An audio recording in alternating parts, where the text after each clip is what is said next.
Okay, let's talk about one of the biggest trends in the workplace right now, gamification. Points, badges, leaderboards. It's supposed to be this magic wand for employee engagement. But what if I told you that the very thing you're using to fire up your team could actually be pushing your best people right out the door? It's a question that probably keeps a lot of managers up at night, right?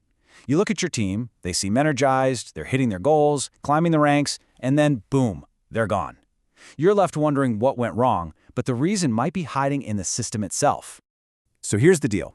The modern workplace has a huge challenge. How do you keep younger generations, we're talking Gen Z and Gen Y, engaged and, more importantly, loyal? Research shows these groups are really tough to retain. This is especially true in industries with high burnout rates, like tourism and hospitality, where people are constantly cycling in and out. So, to solve this, companies turned to what seemed like the perfect fix: gamification. The idea is simple, really. You take all the stuff that makes video games so addictive, leveling up, earning points, getting badges, and you apply it to boring, everyday work tasks. The goal? Make work feel less like work and more like a game. And what does this actually look like on a day-to-day basis? Well, most of these systems have a few key ingredients. You've got super clear goals, you're getting constant feedback on how you're doing, and you're earning points and badges for your achievements. A lot of the time, this all gets displayed on a public leaderboard to stir up a little friendly competition. And of course, there are rewards for being a top performer. Now here's where it gets interesting, because you have to understand who you're dealing with. Gen Z, these are your true digital natives. They grew up online, they love a good challenge, they thrive on competition, and they expect that instant feedback. Gen Y, or millennials, they're a bit different. They tend to care more about stability, teamwork, and having a clear path forward in their career. For them, pure competition isn't always the main motivator. So, on the surface, gamification looks like a total home run. It gives Gen Z that competitive rush they're looking for, and it gives Gen Y that clear, measurable feedback on their progress. And honestly, the data's clear. It works. These systems are fantastic at spiking short-term motivation. People get really into it.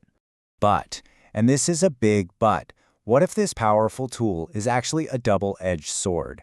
What if the very thing that's making people work harder is also making it easier for them to walk away? What if you're motivating the performance, but not motivating loyalty to the company?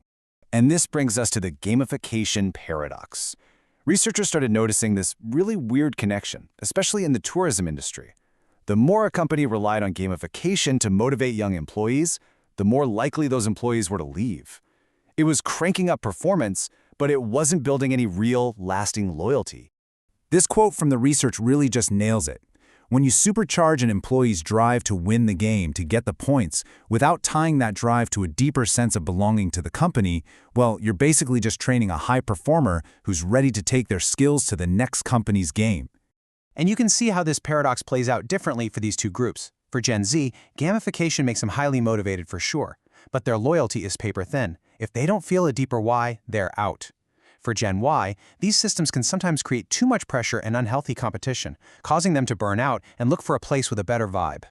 So that begs the really important question, right?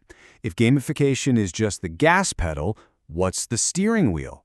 What is that missing ingredient that can turn all that short-term, game-winning motivation into actual long-term commitment? The answer, it turns out, is something called the purpose economy. And look, this isn't just another corporate buzzword. It's about building a culture where the work itself feels meaningful. It's about connecting the dots between someone's daily tasks and a bigger mission that goes way beyond just hitting a sales target. Think about what a purpose-driven culture actually gives you. It provides that shared mission, that sense of being part of something bigger. It validates the hard work people are doing in a way that points on a screen just can't. And crucially, it acts as a kind of shock absorber against the negative, stressful side of all that competition. It's the foundation for real loyalty.